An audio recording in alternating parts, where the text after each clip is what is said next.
Hey everyone, it's Julia, and in today's video I'm going to be talking about the whole colorism situation surrounding Roddy Ricch, who's made that super popular song The Box that I've bumped, that I've streamed his album and things like that. But he recently made a controversial tweet, or not, he didn't make this recently, but this recently resurfaced from 2016 where he was quoting Kodak Black and saying some colorist crap. So I'll let you guys look at the tweet here. So as you can see, he requoted the words of Kodak Black: wear them yellow bones, don't want no black B, I'm already black, don't need no black B.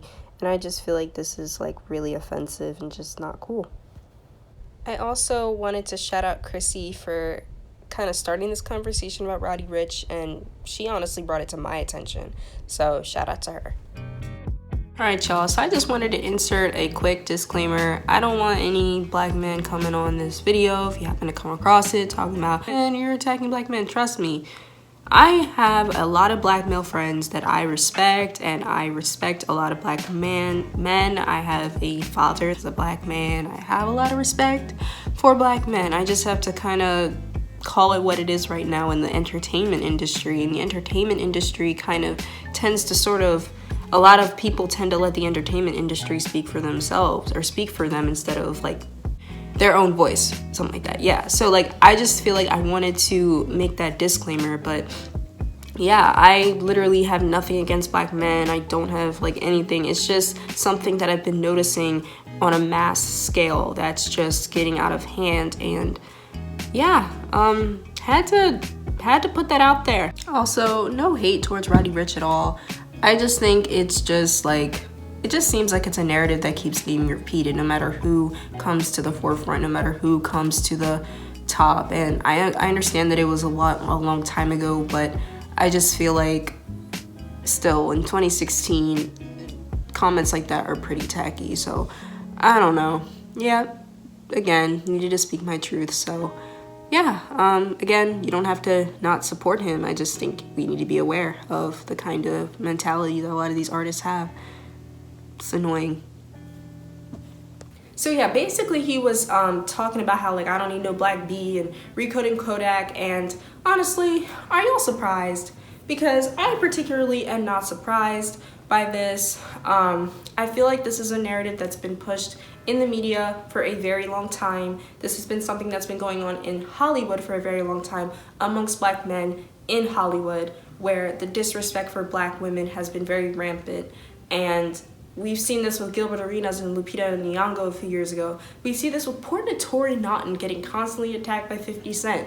We see, you know, black men constantly disrespecting their black wives and going to cheat with lighter counterparts. And then we have black men, who are with dark-skinned women and then cheat on them with lighter-skinned counterparts and then marry them. Oh, Kevin Hart. I don't know what that was. But yeah, so we have this constantly, and I just feel like this is a narrative that is just really disgusting and needs to be purged. It needs to be purged throughout the black community. And we constantly have situations where people are just feeling more superior because they're lighter skin, and dark-skinned women have the short end of the stick. Black women have the short end of the stick because not only are we black, but we're also women. And so we constantly have this sort of like, this constant like pushing down by our people, by other people. We're not taken seriously. And I just feel like this is something that needs to stop. This is something that needs to stop continuing. I also wanted to mention that I explained some solutions for colorism, for like this things going on in Hollywood, but I didn't really offer as much as I feel like I should have. So I was wondering, you know, definitely we can have a conversation in the comments and just kind of give your perspective on what you feel we can do about colorism. How do we dismantle it? I mean, like, how do we dismantle it, and is it even possible for it to be dismantled? Is it possible that, are we ever going to get over this as a people? What do you guys think?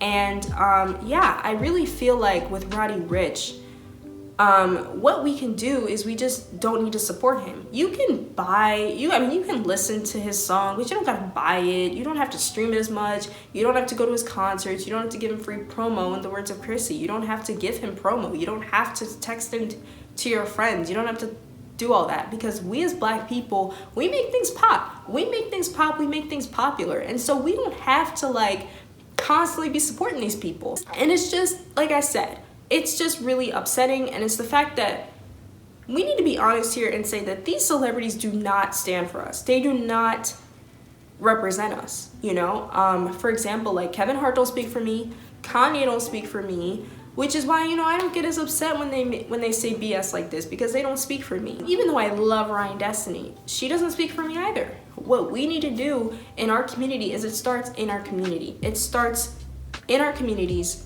dismantling the narrative. This narrative goes back to slave times, where the lighter skinned slaves were put in the house to work and the darker skinned slaves were being sent in the field. And we know the ones in the house usually got better treatment than the ones in the field. And so that's a very simplistic ideology, that's a very simplistic idea, but it goes a lot deeper. As when I was watching Choice TV, actually, you know, he sort of broke this down a bit. It goes way deeper than just a simple like placement issue. I feel like it's put this blanket of white supremacy.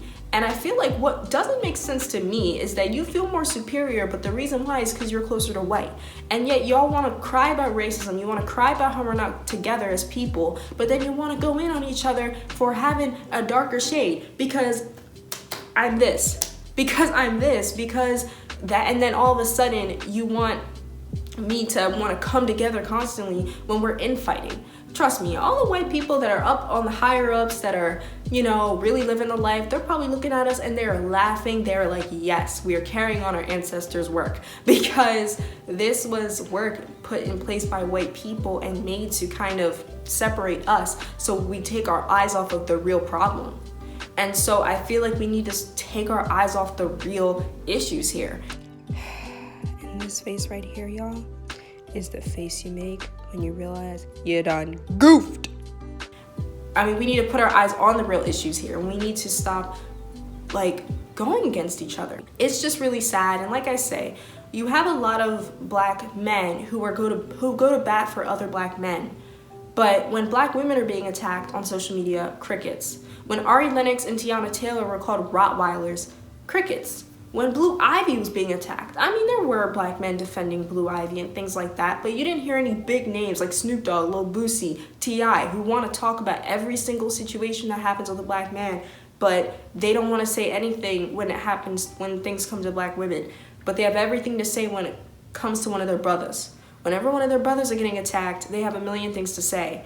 But whenever a woman's getting attacked, it's crickets. And it literally is just ridiculous to me. It makes absolutely no sense. We also have the situation with Gabrielle Union and Terry Crews, where Gabby Union was talking about a lot of the discrimination and the colorism on the set of America's Got Talent and the texturism, and Terry Crews basically dismissed Gabrielle completely and gave a pity apology later. So that's just another example that's happened recently. And I think it's sad because so many Black women came to Terry Crews' defense when he came out about his sexual assault, I think last year or in 2018. So that was just really upsetting.